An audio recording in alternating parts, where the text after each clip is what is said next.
Hey, welcome to our explainer. So we're going to talk about something that's pretty much on everyone's mind, right? How do we find real, lasting happiness?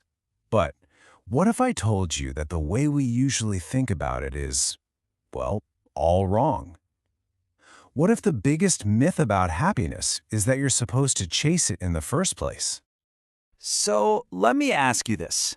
Do you ever feel like true happiness is, always just over the horizon? You know, that feeling that if you could just get that new job or move to that new city, basically pull off a massive life change, then you'd finally be happy. It's a really powerful idea, this whole chase for joy. But what if that constant chase is actually the thing holding us back? Well, the surprising truth is, it just doesn't work that way. The research we're going to dig into today completely flips that idea on its head. It shows that deep, lasting happiness isn't really about blowing up your life and starting over. Nope. It's about changing how you experience the life you already have. And the best part? It's a skill you can start learning like right now. Okay, so first things first. Let's talk about what I like to call the great happiness myth. This is that big idea that you have to quit your job or reinvent yourself to find joy. We're going to see why that's not the only answer, and uncover a path that's, frankly, a whole lot simpler and way more powerful. And this is exactly what that myth looks like in the real world.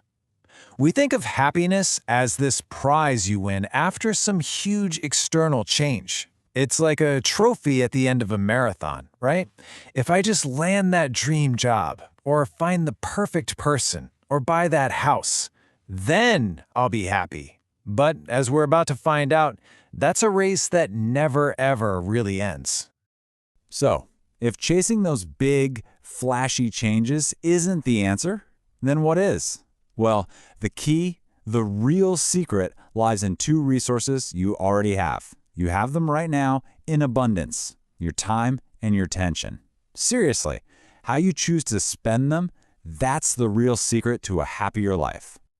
You ever notice how the thrill of something new, like a new phone or a promotion at work, eventually just wears off? There's a name for that. It's a psychological thing called hedonic adaptation. Basically, our brains are hardwired to get used to new things pretty quickly. It's an old evolutionary trick that kept our ancestors on their toes. And it's exactly why that shiny new car you were so excited about eventually just becomes, well, your car. It's such a powerful reminder that those big external changes usually just give us a temporary high, not that deep, lasting happiness we're looking for. And this brings us to something really fascinating about our free time. It turns out more isn't always better. You can see this upside-down U shape on the curve. If you have too little free time, yeah, you're stressed out. But surprisingly, if you have too much free time, it can leave you feeling kind of aimless, without a sense of purpose. The sweet spot, as you can see, is right in the middle, a moderate amount of time that we actually fill with purpose and engagement. So the takeaway here is huge. It's not about how much time you have, but how you engage with it. A few minutes of being truly present and mindful can be way more fulfilling than hours and hours of mindlessly scrolling. It's all about quality over quantity. That's the real key. All right, so we've covered the why. Enough theory for now. Let's get really practical. How do we actually start doing this? How do we cultivate this everyday kind of happiness? I'm about to walk you through a simple toolkit, a set of skills you can literally start using the second this is over. Okay, it really boils down to 3 super simple habits. First up is awareness. This is just about noticing and savoring the small, meaningful moments. You know, like that first sip of coffee in the morning, really tasting it. Second, gratitude. This is about shifting your focus from what you feel like you're lacking to what you actually have. And third, connection, making it a priority to have those small but meaningful interactions. See? These aren't huge, life-altering gestures. They're just small, daily shifts that can make a massive difference. But hey, the toolkit doesn't stop there. There are so many other things you can do. You can get into mindful observation, just tuning into your senses. You can make a point to express gratitude to people. You can embrace those small, everyday pleasures.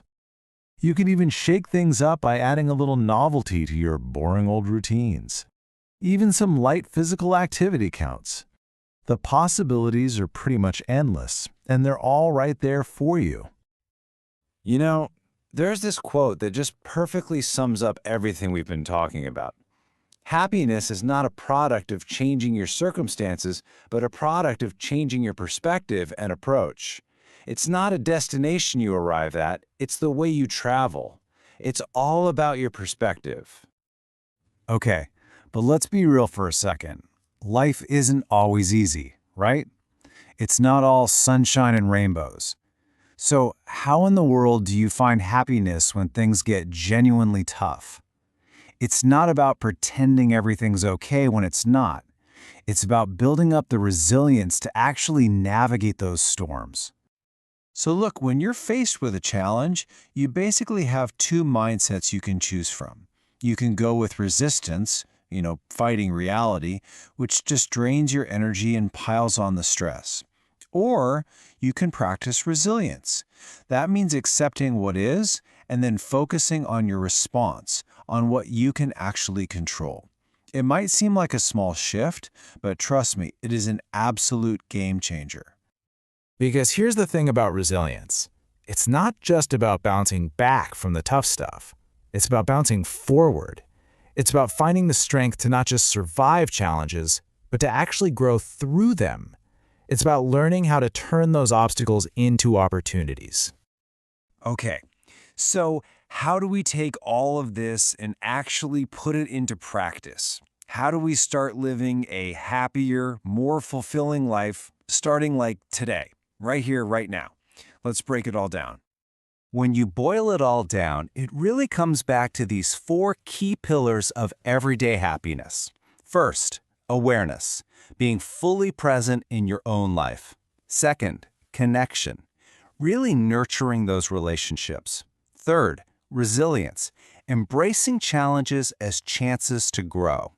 And finally, intentionality, investing your time and your attention wisely. These are the real building blocks for a life that feels full of purpose and joy. And that brings us right back to the core message of this whole explainer. The secret isn't some dramatic plan to change your entire life. The secret is to change how you live it. It's about finding the extraordinary in the ordinary and seeing the magic that's already there in your day-to-day. So, I'm going to leave you with a little challenge. What's just one ordinary moment today that you can decide to fully engage with? Maybe it's the taste of your coffee, or the sound of the birds outside, or a quick chat with someone you care about. Whatever it is, just choose to be fully present for it. Because that, right there, that's where you find true happiness.